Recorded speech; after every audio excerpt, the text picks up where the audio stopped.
الحمد للہ وکفی والصلاة والسلام علی عبادہ الذین اصطفی اما بعد۔ آج ہمارا آخری سبق ہے، اور اللہ تعالیٰ میں قرآن پاک کا خاتم بنا دے، اور اللہ میں قرآن کے ساتھ ہمیشہ مشغول رہنے کی توفیق دے۔ یہی زندگی ہے۔ وَكَذَلِكَ أَوْحَيْنَا إِلَيْكَ رُوحًا مِّنْ أَمْرِنَا، اللہ نے قرآن پاک میں فرمایا کہ ہم نے روح جو ہے وہ آپ کو ستاری ہے۔ تو یہ قرآن پاک کا روح، جمیع مفسرین کے ہاں روحًا مِّنْ أَمْرِنَا سے مراد کیا ہے؟ قرآن۔ تو قرآن پاک مومن آدمی کی زندگی میں ایسے ہی ہے جیسے دنیاوی زندگی میں انسان کے اندر روح ہوتی ہے نا، تو انسان کی زندگی چلتی ہے۔ تو مومن کی زندگی قرآن کی روح کے بغیر بے روح ہے۔ تو یہ قرآن پاک اللہ تعالیٰ ہمارے لیے روحانی غذا بنا دے۔ اللہم اجعل القرآن العظیم ربیع قلوبنا ونور صدورنا وجلاء احزاننا، اس کا یہی مطلب ہے کہ انسان کو اللہ تعالیٰ جو ہے وہ قرآن پاک کے ساتھ اس کا دل جوڑ دے، ہر وقت وہ قرآن کے ساتھ لگا رہے، اسی کو پڑھتا رہے، پڑھاتا رہے، تدریس میں رہے، اسی کو سیکھے، اسی میں لگا رہے۔ خیرکم من تعلم القرآن وعلمہ ہم اہل اللہ وخاصتہ۔ اور اسی طرح جو ہے اللہ یصطفی من الملائکۃ رسلا ومن الناس، اور ثم اورثنا الکتاب الذین اصطفینا من عبادنا، اور اس طرح کی بے شمار آپ کو پتہ ہے کہ روایات ہیں۔ تو یہ اللہ تعالیٰ کی توفیق سے ممکن ہوتا ہے۔ اس کے لیے کہ دنیا کا کوئی طریقہ نہیں ہے، یہ اللہ تعالیٰ کو بندہ پسند آ جاتا ہے تو اللہ اس کو پھر اپنے ساتھ لگا لیتا ہے اس کام میں۔ تو اگر آپ کو یا مجھے اللہ لگا دے اس کام میں تو یہ آپ کی اور میری سعادت ہے، ورنہ باتیں بڑی ہیں۔ شیطان یہ سمجھاتا ہے کہ پھر قاری بن کے کی لگے گا بھائی، شیطان کا کتنا بڑا دکھ ہے، تو قاری بن کے کیا لگے گا، قرات کے اندر کیا فائدہ جی استاد جی، بات یہ شروع کر دیتے ہیں۔ فائدہ کس کا جی؟ مجھے تفسیر پڑھنی چاہیے، فقہ پڑھنی چاہیے، فلانی پڑھنی چاہیے، یہ ساری دلیلیں شیطان کی ہیں۔ بھائی تفسیر بھی ضرور آپ پڑھیں، ضرور پڑھیں، کس نے کہا نہ پڑھیں؟ فقہ پڑھیں، مسائل پڑھیں۔ اس کے یہ کس نے کہا مطلب کہ قرآن پاک کا ماہر نہیں بننا چاہیے؟ قرآن پاک کا ماہر بننا تو تب بھی فضیلت کی چیز ہے، اس میں تو کوئی شبہ ہی نہیں ہے نا۔ تو آج ہمارا آخری سبق ہے، تو یہ تھوڑی سی بات تمہید میں اس لیے کر دی ہے کہ یہ اللہ تعالیٰ ہمیں توفیق دے دے۔ چلیں جی، شعر نمبر 132 آخری اشعار ہیں تفصیل لکھ دے درر کے۔ اس میں کلمہ نمبر 20، ویسے اصلاً یہ 19واں کلمہ ہے، کیونکہ درمیان میں ایک کلمہ جو آیا تھا نا استفہام مکرر والا، وہ صرف تنبیہ تھی، اس میں کوئی نئی بات تو آئی نہیں تھی۔ اس میں صرف یہ ہے کہ اس میں امام ابن اسحاق کے لیے ایک مسئلہ بیان کیا، امام دانی نے اس کا اشارہ کیا تھا، اور خود امام دانی نے بھی اس میں بیان کر کے جو ہے وہ اپنی رائے جو ہے وہی ذکر کی تھی کہ وہ دوسری وجہ نہیں ہے اس میں۔ تو امام ابن غازی نے بھی امام دانی کی کتاب التاریخ کے مطابق میں یہ کام کر لیا۔ آج کے سبق میں ہمارے پاس جو کلمات باقی رہ گئے ہیں وہ 5 ہیں، اور ان میں سے پہلا کلمہ ہی جو اس کے بارے میں تھوڑی سی تفصیل ہے وہ آپ نے ذرا توجہ سننی ہے، باقی پھر آسان ہے۔ پہلا مسئلہ ہے جی اللہ یہ اسنا کا۔ پہلے آپ زبانی مسئلہ میرا خیال ہے سمجھ دیں، تو پھر انشاءاللہ جو ہے وہ کتاب سے ہی پڑھ لیتے ہیں۔ اللہ یہ اسنا کے مسئلے میں سب سے پہلے تو آپ ذہن میں رکھیں کہ شاطبیہ میں کیا ہے۔ شاطبیہ ہمیں اس لیے جاننا ہے کیونکہ ہم نے دراللوامہ نہیں پڑھی، اور دراللوامہ میں جو کچھ ہے وہ شاطبیہ میں وہی ہوتا ہے۔ تو شاطبیہ میں سب سے پہلے دیکھ لیتے ہیں کہ اللہ یہ اسنا میں شاطبیہ میں کیا ہے۔ تو یہ ابھی میں نے کچھ دیر پہلے تحفظ البریہ منگائی ہے، شاطبیہ میں منگائی ہے۔ شاطبیہ میں بات یہ بیان ہوئی ہے کہ امام ازرق کے لیے اللہ اسنا حمزہ کی تصحیح سے پڑھنا وصلاً، اور وقفاً کے بارے میں امام شاطبی کے شعر ہے وقف مسکینہ، وقفاً آپ جو ہیں اس کے لیے ساکن کریں، یعنی اللہ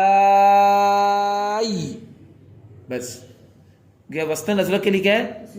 تسہیل قولاً واحداً، اور وقفاً اس میں کیا ہے؟ ابدال قولاً واحداً۔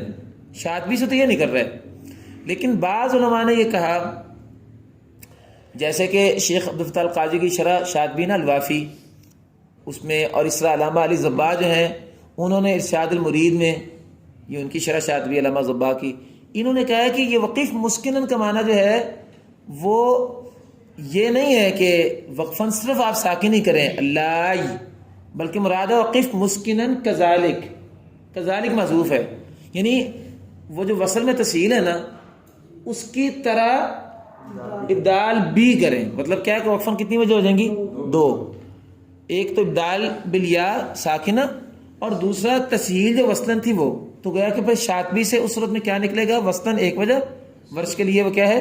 اللہ، اور وقفاً 2 اللہ اور اللہ، بس یہ مسئلہ ہے. وقفاً تسہیل بھی ہے، لیکن چونکہ تسہیل وقفاً ہو نہیں سکتی، اس لیے تحف البریہ جو تحریرات شاطبی کی کتاب ہے اس میں ہے روم کے ساتھ وقفاً تسہیل کریں، یہ اضافہ کر دیا ہے. یعنی وقفاً اگر آپ نے تسہیل کرنی تو پھر آپ تسہیل مع روم کریں گے، جیسے آپ حمزہ کے لیے صفحاء میں تسہیل مع روم کرتے ہیں. یہ بات اگر آپ نے ذہن نشین کر لی ہے تو اب ذرا آپ آ جائیے معاملے کو سمجھنے کی طرف. یہاں اشرا نافیہ کو پہلے ذرا سمجھ لیجئے.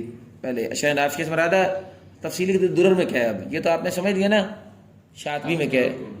اب تفصیلی اقد درر میں آ جائیں. تفصیل اقد درر میں یہ ہے کہ ازرق اور اتقی دونوں کے لیے، چونکہ وہاں تو اتقی تھا ہی نہیں نا شاطبی یا در اللوامہ میں، تو ازرق اور اتقی دونوں کے لیے وصلاً 2 وجہ ہیں. جی ہاں، یا ان کے لیے وصلاً 2 وجہ ہیں. وصلاً 2 وجہ ہیں، وقفاً صرف 1 وجہ ہے. یعنی اس کو الٹ ہے جو شاطبی میں ہم نے پڑھا.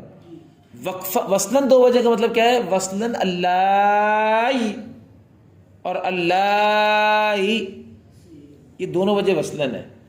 یعنی وہاں تو وصلاً صرف تسہیل تھی نا، اور یہاں وصلاً ابدال بھی ہے اور وصلاً تسہیل بھی ہے. 2 وجہ ہیں جی. اور وقفاً اشرا نافیہ میں صرف 1 وجہ ہے اور وہ ابدال ہے. وقفاً اشرا نافیہ میں صرف 1 وجہ ہے اور وہ ابدال ہے. سمجھ آ گیا؟ دوبارہ میں دونوں باتیں دہرا دیتا ہوں، پھر کتاب سے در پڑھتے ہیں. اگرچہ ایک 2 باتیں باقی ہیں، وہ کتاب کے 2 شعر پڑھا کے پھر میں آپ کو اگلی بات بتاتا ہوں. مختصر بات باقی رہے گی، بات اتنی ہے. دوبارہ دیکھیں، شاطبیہ میں ازرق اکیلا ہے، اس کے لیے وصلاً ہے تسہیل مع الروم، تسہیل مع المد القصر، تسہیل مع المد القصر. اور وقفاً ہے وقف مسکنہ، وقفاً آپ کریں ابدال اللہ. لیکن تحف البریہ میں ہے کہ وقفاً تسہیل مع الروم بھی جائز ہے. اب اس کے 2 مطلب ہو سکتے ہیں. بعض شارحین شاطبیہ نے کہا کہ نہیں، وقف مسکنن کذالک ہے، تو پھر تحریرات میں صرف وضاحت ہے روم کی اضافے کی. اور اگر وقف مسکنن میں کذالک نہ معذوف نکالیں اصل کتاب میں، تو پھر باقاعدہ تسہیل مع الروم پورا ہی اضافہ جو ہے وہ محررین نے کی ہے. بات جیسے بھی کر لیں، اس صورت میں شاطبی سے 2 وجہ نکل آئیں گی، تحریرات میں صرف روم کی وضاحت آئے گی وقفاً. اور ایک شکل یہ ہے کہ آپ شاطبی سے صرف وقف بالابدال نکالیں، اس صورت میں تسہیل مع الروم دونوں پورے اضافہ ہوگا تحف البریہ سے. خلاصہ یہ ہے کہ من طریق شاطبیہ ہمارے قواعد کے مطابق، یعنی ابن جزری کی تقییدات میں، وصلاً تسہیل مع المد القصر اور وقفاً ابدال بالیاء الساکنہ اور تسہیل مع المد القصر مع الروم. ٹھیک ہے جی، یہ شاطبی کا مطلب ہو گیا. اور طیبہ میں بھی اسی طرح ہی ہے، طیبہ میں بھی اسی طرح، ویسا کو بتا دوں، لیکن وہ ہمارا موضوع نہیں ہے. اشرا نافیہ میں اس کو الٹ ہے. اشرا نافیہ میں وصلاً 2 وجہ ہیں، وقفاً 1 وجہ ہے.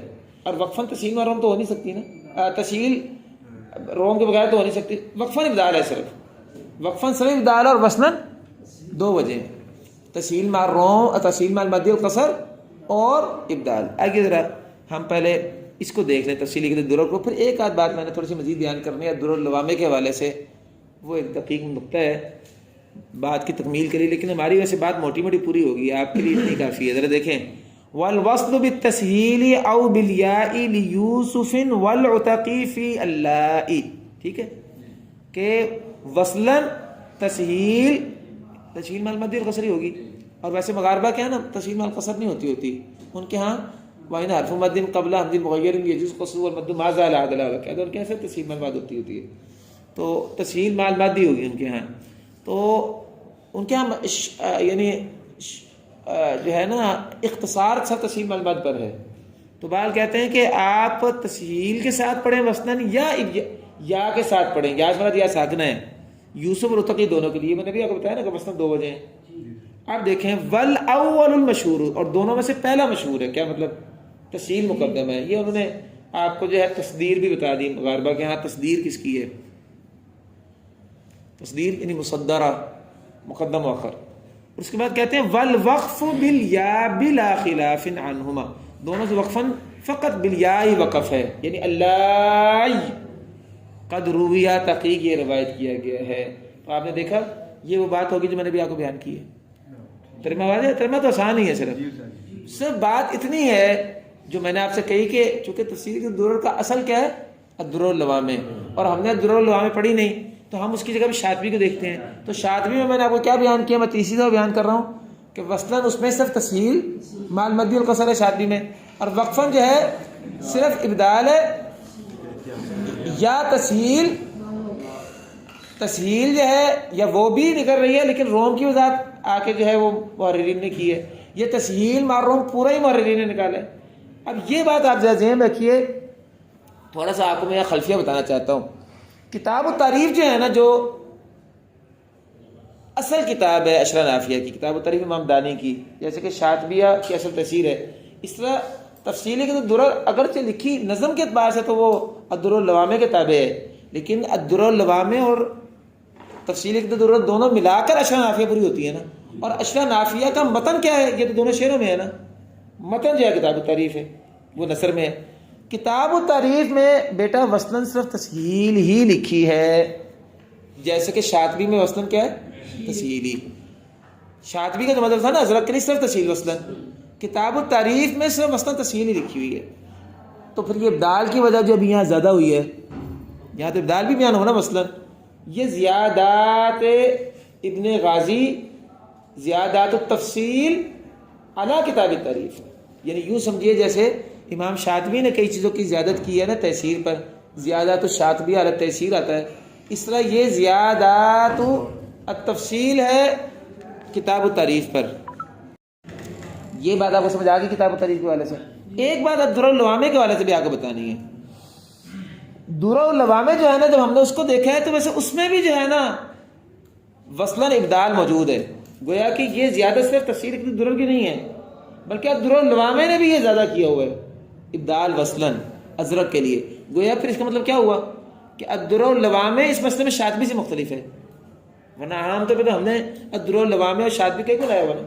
اس مسئلے میں الدر اللوامہ جو ابن بری کی ہے اس میں بھی وصلاً ابدال زیادہ ہوا ہے، گویا کتاب التعریف پر اضافہ ابن غازی نے نہیں کیا، بلکہ یہ زیادات ابن بری بھی جو ہے وہ اس میں بھی یہ بات اسی طرح آئی ہوئی ہے۔ باقی رہ گیا مسئلہ کہ شاطبیہ میں وقف مسکنن تھا نا، تفسیر الدر اللوامہ میں جو عبارت ہے نا وہ ہے فَإِذَا وَقَفَ سَكَّنَهَا، بلکہ یہ نا الدر اللوامہ میں نہیں ہے بلکہ اس میں ہے کتاب التعریف میں، وہاں لفظ ہے فَإِذَا وَقَفَ سَكَّنَهَا، فَإِذَا وَقَفَ سَكَّنَهَا۔ یہ وہی عبارت ہے جو ہمارے یہاں شاطبیہ میں وقف مسکنن ہے، ادھر کیا ہے وَإِذَا وَقَفَ سَكَّنَهَا۔ ہمارے ہاں تو وقف مسکنن کے اوپر ہم نے جو اضافہ کیا ہے تسہیل مع روم کا، وہ محررین نے کیا نا، شاطبی سے تو وہ بھی نہیں نکلتا، یا بعض لوگوں نے کذالک کا لفظ نکال کے اضافہ کر دیا نا، لیکن کتاب التعریف پر یہ اضافہ بھی اس اگر کے نہیں ہے۔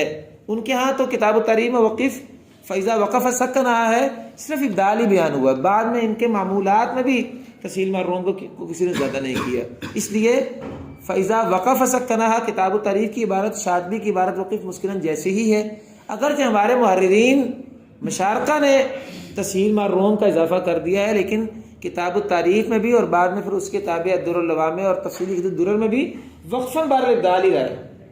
تو کتاب التعریف میں وقف پر تو اضافہ نہیں کیا تفصیلی درر نے یا الدر اللوامہ نے، لیکن وصل پہ کی ہے۔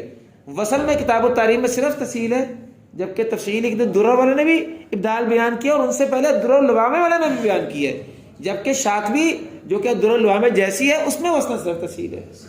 تو بس یہ باتیں آپ کو بطور معلومات بتانی تھیں، ورنہ شعروں کا ترجمہ، شعر کا ترجمہ بالکل آسان ہے آپ کے لیے۔ خلاصہ یہ ہے جو آپ نے یاد کرنا وہ یہی ہے جو یہاں بیان ہوا۔ آپ شاطبی کو چھوڑ ہی دیں، فرض کرو آپ یہ کہیے کہ اخوین کے لیے وصلاً دو وجہ ہیں، والوصل بالتسہیل او بالیاء لیوسف والعتقی فی اللاء، والاول مشہور، اور وقفاً صرف ابدال بالیاء ہے بدون خلاف، والوقف بیا بلا خلاف عنہما قد رویا۔ بس آسان سی بات ہے۔ وہ جو تفصیل ہے کہ شاطبی میں کیا ہے، پھر کتاب التعریف میں کیا ہے، پھر الدر اللوامہ میں کیا ہے، کہ ساری باتیں آپ کے لیے اضافی معلومات اور قبیل سے ہم نے بیان کی ہیں۔ تو آئیے اب آگے، باقی آسان ہی آسان ہے۔ شعر نمبر 134 اور کلمہ نمبر 21۔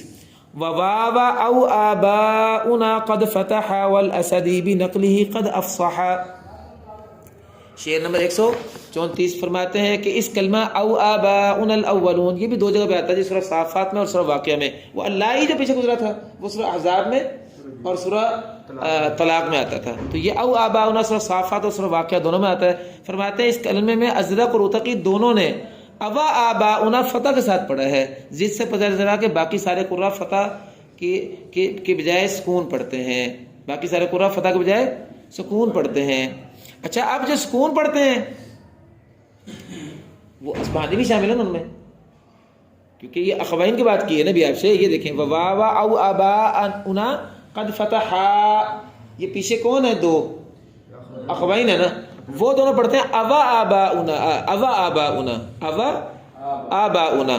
اچھا اب جو باقی سارے پڑھتے ہیں سکون سے پڑھتے ہیں، ویسے تو وہاں سے پتہ چل رہا ہے، لیکن ایک بات بیان کر رہے ہیں اصبہانی بھی ان میں، تو اصبہانی کے لیے کیا ہو جائے گا؟ اواباؤنا نقل کے ساتھ، وہ قاعدے کے مطابق نکل رہا ہے، لیکن اس کی وضاحت کر رہے کہتے ہیں والاسدی بنقلی قد افصح، اور اسدی یعنی اصبہانی نے اس کلمے کی نقل کے ساتھ قد افصح فصیح اللسانی سے کام لیا ہے، یا فصیح القراءت سے کام لیا ہے۔ تو قراءتیں کتنی ہوگی؟ 3۔ اخوین کی ہو گیا اوا آباؤنا، اصبہانی کی ہو گیا اواباؤنا، اور باقی ساروں کی ہوگی او آباؤنا الاولون، 3 قراءتیں ہو گئی۔ تو گویا کہ او آباؤنا یہ تینوں حرمیوں کی ہوگی، اصبہانی کے اواباؤنا ہو گئی، اور اخوین کے اوا آباؤنا ہو گئی۔ حفظ کی بھی ویسے ہماری اوا آباؤنا ہی ہے۔ چلیں جی، شعر نمبر 135 کلمہ نمبر 22، آسان ہی مسئلہ ہے۔ وہ کلمہ ہے اصطفى البنات على البنین، اس میں 2 قراءتیں ہیں، قراءت اشرح صغرا میں اصطفى البنات على البنین ابو جعفر پڑھتا تھا وہاں، اصطفى البنات على البنین، ان کے ہاں اصطفى البنات على البنین انداز میں استفہام ہے، اور باقاعدہ جو ابو جعفر کے علاوہ باقی قراءتوں میں ہے اصطفى البنات على البنین، اصل کلمہ کیا؟ اصطفى البنات على البنین، تو وہ حمزہ وصلی گر گیا۔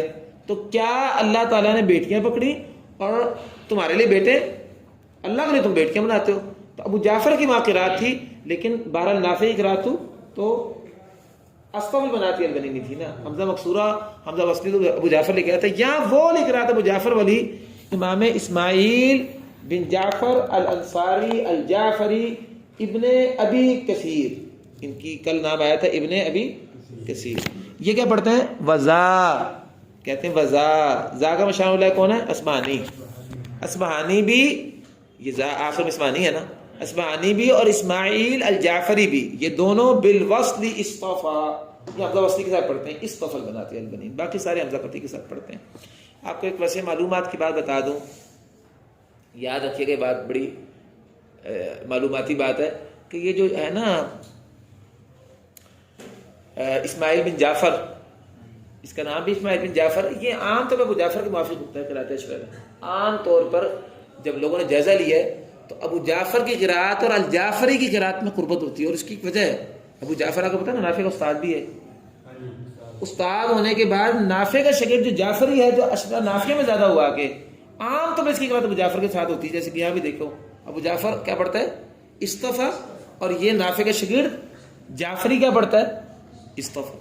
اچھا ادھر سے کہتے ہیں کہ جو مسیبی ہے نا، مسیبی یہ جو 3-4 راوی ہیں نا، ورش اور قالون، یہ تو پہلے گئے ہیں، جعفری قریب ہوتا ہے ابو جعفر کے، اور مسیبی کس کے قریب ہوتا ہے؟ کہتے ہیں یہ قالون کے قریب ہوتا ہے عام طور پر، اور اس کی وجہ یہ ہے کہ قالون کا، اس نے قالون سے پڑھا بھی ہوا ہے۔ مسیبی کی قراءت عام طور پر روایت قراءت شاطبیہ میں جو ہے یہ آپ کو مسیبی کے قریب ملے گی، یعنی مجموعی طور پر اسماعیل بن جعفر جعفری سے، اور مسیبی عام طور پر قالون سے قریب ہے۔ چلیں جی، شعر نمبر 135 کا دوسرا مصرع، والخف فی عربا له قد عرفا، بس یہ ہمارا کلمہ نمبر 23۔ عربا اطرابا سورہ واقعہ میں، ٹھیک ہے، اسماعیل بن جعفر کے لیے عربا اطرابا میں خفیف پڑا ہے، والخف مبتدا ہے، فی عربا یہ خبر ہو جائے گی، عربا اطرابا میں لہو، وہ لہو کون ہے؟ اسماعیل بن جعفر جعفری جو ہے، قد عرفا، اس کے لیے کیا بات معروف کی گئی ہے؟ کہ وہ خفیف پڑھتا ہے، اس کو خفیف، اخف الشیء کیا ہے حرکات ثلاثہ میں؟ وہ ویسے تو فتح ہے، لیکن سکون اور حرکت میں سے اخف ترین کیا ہے؟ سکون۔ ہاں تو یہاں حرکت سکون میں سے خفیف مراد ہے، اور وہ کیا ہے؟ سکون، تو کیا پڑھے گا؟ عربا اترابا، اور باقی سارے قاری کیا پڑھیں گے؟ عروبا اترابا۔ ہمارے کلمے ہو گئے 23، اور آخری کلمہ اور شعر نمبر 136، اور وہ ہے نسلکہ عذابا صعدا، سورۃ جن میں فرماتے ہیں کہ نسلکہ میں نون کی جگہ پہ یا سے پڑھا ہے اصبہانی نے، وہ اصبہانی جو بڑا پسندیدہ ہے جو اپنی قرات میں امین اور مامون ہے. دیکھو ذرا ترجمہ. والیا بنسلکہ مکان النونی، نسلکہ میں یا کے ساتھ پڑھیں نون کی جگہ پر. للاصبہانی الرضا، وہ اصبہانی جو بڑا پسندیدہ ہے، المأمونی جو بڑا امین ہے اپنی قرات میں، یعنی نقل میں ذرا برابر کوئی چیز ہے نا خیانت کر کے نہیں ڈالتا، پورا نقل کا امین ہے، وزن شری جوڑی ہوئی ہے جی. تو یہ ہمارے پاس 24 کلمات ہو گئے، جن میں سے ایک کلمہ جو ہے استفہام مقرر اگر آپ نکال دیں تو باقی ٹوٹل 23 کلمے بنتے ہیں، جن 23 میں سے تقریباً 4 کے قریب کلمات ایسے ہیں جن کا اصولوں سے تعلق تھا. جیسے ان 4 کلمات میں کون سے کلمے جو شمار بھی کر لیں، جیسے ان میں سے ایک مسئلہ ہا انتم کا ہے، یہ حمزہ مفرد سے متعلق کا مسئلہ ہے.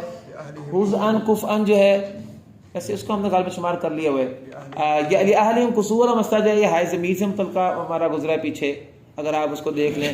اس کے بعد جو ہے ایک آدھ کلمہ اور بھی اگر دیکھیں، وہ اگر آپ دیکھیں تو ہاں رأیتا ارأیتا، یہ مسئلہ ہم نے جو ہے حمزہ مفرد میں بیان کر دیا تھا، اس کو بھی میں اپنے 20 صفحوں میں پیچھے لے گیا ہوں. اور ایک مسئلہ کہ اس میں اور ہے، آپ دیکھیے گا تو میرے کلمے دیکھ لیں، میں نے 19 کلمے بنائے ہوئے ہیں، بلکہ میں نے تو 20 بنائے ہیں، لیکن اس میں نے اس میں ثم لیقضوا تفثهم والا جو کلمہ تھا نا، ثم لیقضوا اور اس کے بعد لیقطع طرف، اس کلمے کو 2 شمار کیے ہوئے تو اس میں 19 بنتے ہیں، تو 4 کلمات ہم پیچھے لے گئے ہیں. چلیے اب اختتامی کلمات پڑھتے ہیں. شعر نمبر 137 فرماتے ہیں تم لتسع بقیت فی التاسع من القرون ذا حباء واسع. پورا ہو گیا الحمدللہ.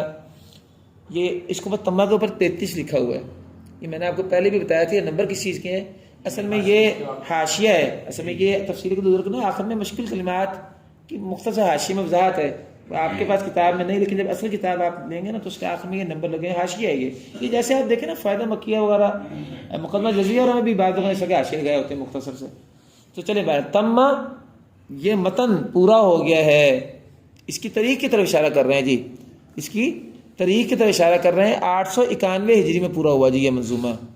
تمہ متن کی طرف اشارہ ہے، یہ متن پورا ہوا ہے لتسع بقیت فی التاسع من القرون، صدیوں میں سے 9 میں سے 9 نکال دیں. تمہ لتسع بقیت فی التاسع، تاسع میں سے 9 باقی چھوڑ دیں تو پیچھے کیا بنا 891. ٹھیک ہے، تم لتسع بقیت فی التاسع من القرون، صدیوں میں سے 900 سال میں سے 9 باقی چھوڑ دیں تو 891 بنا. اس میں یہ پورا ہوا ہے قصیدہ، یعنی 891 ہجری میں اس کی تکمیل ہوئی ہے. شیخ لفظی ترجمہ یہ ہے کہ 9 صدی ہجری میں 9 سال نکال دیں تو باقی ماندہ یعنی 891 ہجری 9 صدیوں کے اینڈ پر یہ کتاب پایا تکمیل کو پہنچتی ہے. ذا حباء واسع، حبا کہتے ہیں عطاء کو، عطاء ذا عطاء واسع، یعنی یہ قصیدہ تو مؤنث ہے، وہ پیچھے تمہ مذکر ہے. یہ متن یا یہ کتاب یہ نہایت علمی وسعت والی اور کثرت معلومات کی حامل تھی. نہایت علمی عطاء کا حبا عطاء ذا عطاء، جو نہایت علمی وسعت دینے والی اور وسیع معلومات دینے والی تھی. ذا عطاء واسع، کثیر وسیع علمی معلومات دینے والی کتاب تھی. چلیں شعر نمبر 138 وَيَرْغَبُ الرَّحْمَنَ فِي الْجَوَازِ محمد بن احمد بن غازی. یہ امام غازی اپنے بارے میں فرما رہے ہیں، فرماتے ہیں کہ محمد بن احمد بن غازی المکناسی، ان کا نام شروع میں لکھا ہوا کتاب کے شروع میں ہی، وہ اپنے رب رحمان سے اپنی سیئات سے تجاوز کی رغبت رکھتا ہے. لفظی معنی جواز تجاوز سے. محمد بن احمد بن غازی المکناسی اپنے رب رحمان سے اپنی سیئات سے تجاوز کی رغبت رکھتا ہے. الجواز کا مطلب ہے تجاوز کرنا، صرف نظر کرنا. واضح ترجمہ. وَيَرْغَبُ رغبت رکھتا ہے، فائل آگے آ رہا ہے محمد بن احمد بن غازی، یہ شخص رغبت کرتا ہے الرحمن رب رحمان سے، فی الجوازی تجاوز کی، کہ رب رحمان میری سیئات سے تجاوز کرے. 139 شعر اور آخری شعر مستشفعا بسید الانام، سید الانام کی شفاعت کی امید رکھتے ہوئے کہ اللہ رب العزت کے رسول محمد کریم جو سید الانام ہے، سید الخلق ہیں، انام کہتے ہیں مخلوق کو، جو سید الخلق ہیں، اس حال میں کہ وہ شفاعت کرنے والے میرے بن جائیں. اور وہ تب بھی کریں گے نبی صلی اللہ علیہ وسلم جب آپ اہل قرآن بنیں گے، ورنہ وقال الرسول یا رب ان قوم اتخذوا هذا قرآن مہجورا والی بات بھی ہے بھائی، ذرا ذہن میں رکھیں. تو یہ ہمارے ہاں تو قرآن پاک کا علم، قرأتوں کا علم ایسی مہجور ہے. تو بات یہ ہے کہ آپ کو اللہ تعالیٰ نے اس کام کے لیے منتخب کیا ہے کہ آپ اس کو جو ہے سنبھال لیں اور اس کو کل لے کے آگے چلیں. اللہ توفیق دے آپ کو ہمیں. تو کہہ رہے ہیں کہ درا حال ہے کہ سید الانام محمد کریم مصطفیٰ صلی اللہ علیہ وسلم کی شفاعت کی امید کرتے ہوئے محمد ابن غازی رب رحمان کے طرف سے اپنی سیاحت کی تجاوز کی امید رکھتا ہے، اور یہ امید کی بنیاد پر ہی اس سے یہ رب سے امید ہے کہ وہ اللہ کے رسول صلی اللہ علیہ وسلم شفاعت بھی نصیب فرما دے. وہ سید الانام محمد کریم احمد مجتبی محمد مصطفیٰ علیہ منی افضل السلامی، جس کے اوپر میری طرف سے، محمد ابن غازی کہہ رہے ہیں، امام ابن غازی کہہ رہے ہیں، ان کی طرف میری طرف سے بہترین اور افضل ترین سلامتی اور درود ہو. ہم سبھی جو ہے وہ صلی اللہ علیہ وسلم پڑھتے ہیں. وصلی اللہ وسلم علی نبینا محمد وعلی آلہ وصحبہ اجمعین وآخر دعوانا ان الحمد للہ رب العالمین.